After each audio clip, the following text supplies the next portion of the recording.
প্রতিবার কেক বানাতে গিয়ে আমি একটা না একটা ঝামেলাতে তো পড়ি। তাও আবার এখন ২ থেকে ২.৫ বছর পর কেক বানাচ্ছি।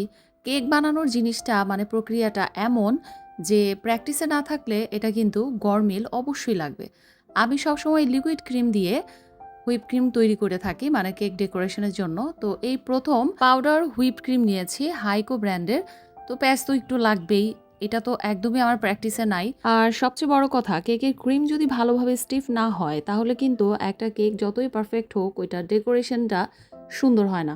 এখানে আমি যেই পাউডার ক্রিমটা নিয়েছি সেটা হচ্ছে হাইকো ব্র্যান্ডের, আগেই বলেছি। ওইটার মধ্যে নিয়ম লেখা আছে যে ৭০ গ্রাম পাউডারের মধ্যে ১০০ গ্রাম ঠান্ডা লিকুইড মিল্ক দিয়ে দিতে হবে। আমি একটু গরুর দুধ আগে থেকেই জাল করে একটু ঘন করে তারপর আগের দিন রাতে ফ্রিজে রেখে দিয়েছিলাম। ওইটা এখানে দিয়ে দিয়েছি। আর দুধ জাল দেওয়ার সময় আমি আগে থেকে একটু চিনি দিয়েছি যেন ক্রিমটা মিষ্টি হয় খেতে। আরও দিয়েছিলাম সামান্য ভ্যানিলা এসেন্স। তারপর এই ক্রিমটাকে আমি ৭ থেকে ৮ মিনিট এভাবে বিট করে নিয়েছি। যখন দেখব যে ক্রিমটা স্টিফ হয়ে গিয়েছে আর চামচ থেকে নড়ছে না বা পড়ছে না, ঠিক তখনই বুঝতে হবে যে ক্রিমটা তৈরি হয়ে গেছে। ক্রিম তৈরি হয়ে যাওয়ার পর এটাকে আধা ঘন্টা বা ১ ঘন্টা নর্মাল ফ্রিজে রেখে দিতে হবে সেট হওয়ার জন্য। তো এখানে কেকটা নিয়ে চলে আসলাম ডেকোরেশনের প্লেটে। বড় একটা প্লেটে কেকটা রেখে দিতে হবে যেন ডেকোরেশন করার সময় সুবিধা হয়। এই কেকের রেসিপি কিন্তু ডিটেলস আমার পেজে দেওয়া আছে। আর এটা হচ্ছে ডেকোরেশন পর্ব। কেকের তৈরি পর্বটা কিন্তু আগেই আমি দিয়ে দিয়েছি। এখন কেক ডেকোরেশনের পালা, আর এই পর্বটা আমার কাছে সবচেয়ে ইন্টারেস্টিং। কেকটাকে আমি মাঝখান দিয়ে কেটে নিচ্ছি। আর এখানে আমি কেকের মাঝখানেও ক্রিম দিব, তাই সুগার সিরাপ একটু ব্রাশ করে নিতে হবে। সুগার সিরাপ তৈরি করেছি ১ টেবিল চামচ চিনি আর ১ টেবিল চামচ পানি। ভালোভাবে গুলিয়ে নিয়ে তারপর ওইটা কেকের মাঝখানে স্প্রেড করে দিয়েছি, কারণ কেকের ক্রিমটা যেন ভালোভাবে সেট হয়ে থাকে। আর সুগার সিরাপ দিলে হয় কি কেকটা পরবর্তীতে তার ময়েশ্চার ধরে রাখে, ড্রাইও হয় না আর খেতেও খুব টেস্টি হয়। তো এই তো মাঝখানে ক্রিমটা দেয়া শেষ। এখন উপরের লেয়ারটাও আমি বসিয়ে দিব। কেকটা ভাই এত তুলতুলে হয়েছে যে এত বড় একটা পিস আমি মানে উঠাইতে খুব কষ্ট হইতেছিল আমার। আমি এখন কেকের উপরের সাইডেও সুগার সিরাপ দিয়ে তারপর কেকের ক্রিমটা বসিয়ে দিলাম। এখন এটা যেহেতু একটু ফাঁকিবাজি কেক আর খুব ঝটপট তৈরি করে নিতে হবে আর দেখতেও সুন্দর লাগতে হবে, তাই এটাকে উপর দিক দিয়ে এত মসৃণ না করলেও চলবে। আমি শুধু স্ক্র্যাপার দিয়ে একটুখানি সমান করে নিলাম।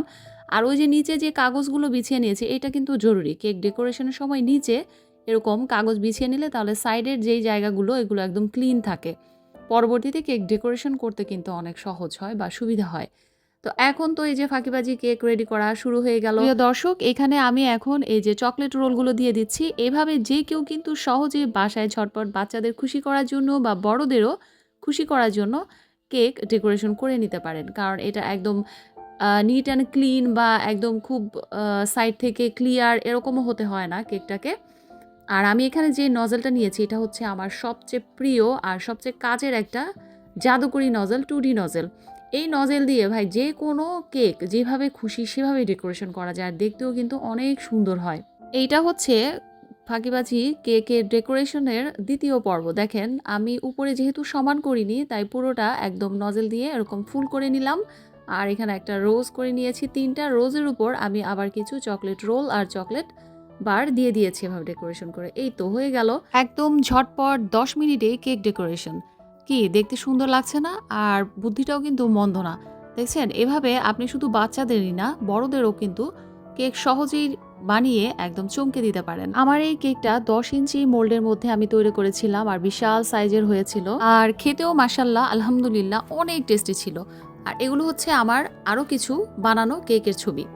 আর প্রতিটা কেকই কিন্তু আমার মন থেকে তৈরি করা ডিজাইনে। আমি কখনো অন্য কোনো ডিজাইন দেখে বা অন্য কারো কেকের ডিজাইন দেখে আমি করিনি। এগুলো সব আমি বিভিন্ন সময়ে নিজে বানিয়েছি, নিজে ডেকোরেশন করেছি। আর কেক ডেকোরেশন করতে কিন্তু আমার অনেক ভালো লাগে। আসসালামু আলাইকুম প্রিয় দর্শক।